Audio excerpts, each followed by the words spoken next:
Имаме една многу убава тема. Националната универзитетска библиотека одбележува 80 години од постоењето. Ние секако како јавен сервис информираме токму на оваа тема, бидејќи е од особено значење универзитетската библиотека за нашата држава. Таа е една од ретките институции која што повторото заседание е наснова меѓу првоформираните во Македонија. Колегата Мартин Николовски е во посета на библиотеката. Свеченоста ќе се одржи утре. Деталите ги дознаваме во продолжение. Мартин, повели.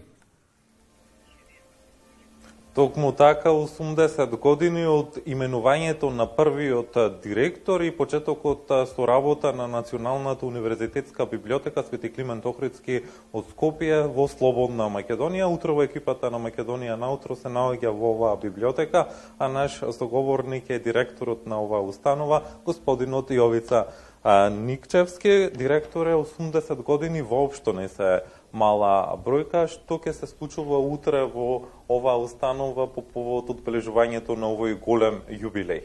Така, добро утро. Добре ни дојдовте во Националната универзитетска библиотека Свети Климент Охридски во Скопје. Утре имаме еден значаен јубилеј, голем јубилеј, 80 години, како што веќе кажавте, од именувањето на господинот Шоп Трајанов за прв директор на библиотеката во слободна Македонија. На 23 ноември далечната 1944 година, кога се конституира државотворноста во слободна Македонија, со заповед број 20, тогашниот повереник за просвета Епаминонда го именува со заповед Шоп Трајанов за прв директор на библиотеката во слободна Македонија, се со цел да се запази културното наследство, тоа богатство од книги што било во Македонија. Ние тоа го до сега било некако запоставено во библиотеката и не се обележувало, и со тоа се започнува дека е и денот на роден ден на самата библиотека. Утре имаме една централна прослава во холот на библиотеката. Можем да кажем слободно веќе имаме најава и од претседателот на државата да ни биде гостин на самата прослава. Имаме една презентација хронолошки, историски направена, што се случувало со библиотеката од објектот кој што бил од стариот објект, односно наследениот објект од филозофскиот факултет, се до овој наменски објект во кој што сме сега и во наменскиот објект кој што е изграден како дигитална библиотека на Македонија. Така да е вака и една отворена покана за овој наш голем јубилеј до сите медиуми, посебно до вас, ви благодарам, бидејќи и вие знам дека обележувате исто 80 години.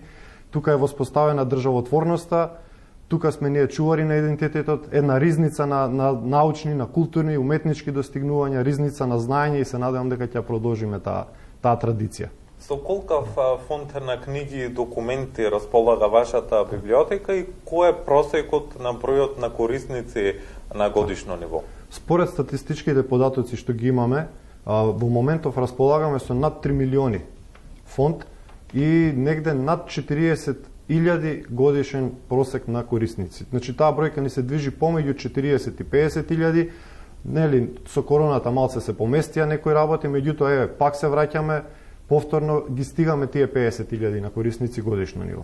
Така. Помеѓу нив значи доаѓаат многу научни работници, студенти од сите профили. Започнавте неодамна и со дигитализација на голем дел од книгите и документите. Како се одвива тој процес? Вака морам да ви кажам, дигитализацијата, значи новата зграда беше изработена наменски за еден дигитален центар на Република Македонија.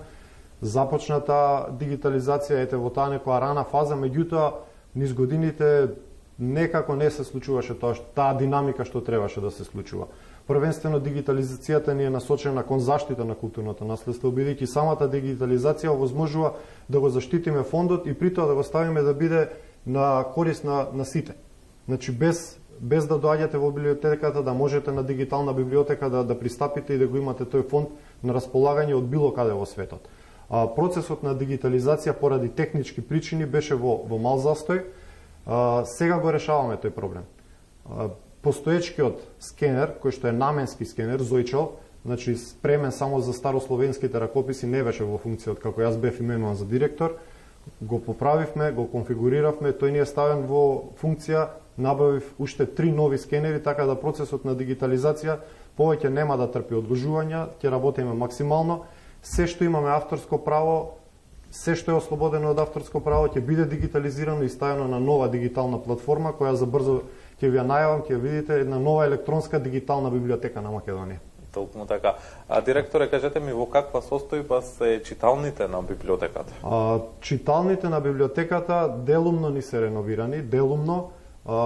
Има дел во очајна состојба, бидејќи низ годините некако не се водеше грижа за тој дел. Тоа сте свесни, го имаше многу често по медиуми. Меѓутоа, едната читална комплетно ја реновиравме. Ви најавувам за скоро време една нова читална во новиот објект, мултимедијална читална, една современа читална која што ќе одговара на потребите на сегашните корисници. Значи, нема да биде стандардна читална, него со мултимедијален дел, книги на слободен достап, простор за групно учење, така да работиме и на тоа за брзо време да добиеме модерни нови читални. Ги најавивме и новите идни проекти што ќе ги реализира вашата библиотека. Директоре, ви благодарам за одвоеното време и гостувањето во Македонија наутро. Ви посакуваме уште 80 години успешна работа и многу повеќе и се надеваме дека заедно ќе прославуваме вакви големи јубилеи. Ви благодарам и на вас на интересот. Се надевам заедно ќе прославуваме уште многу години. Ве поканувам утре заедно да го прославиме јубилеот. Така, покана и до гледачите на Македонија наутро. 80 години одбележување од основањето на Националната универзитетска библиотека Свети Климент Охридски од Скопје. Утре ќе биде одбележувањето, па сите кои што се во можност може да ја посетат библиотеката. Кристина, Ване?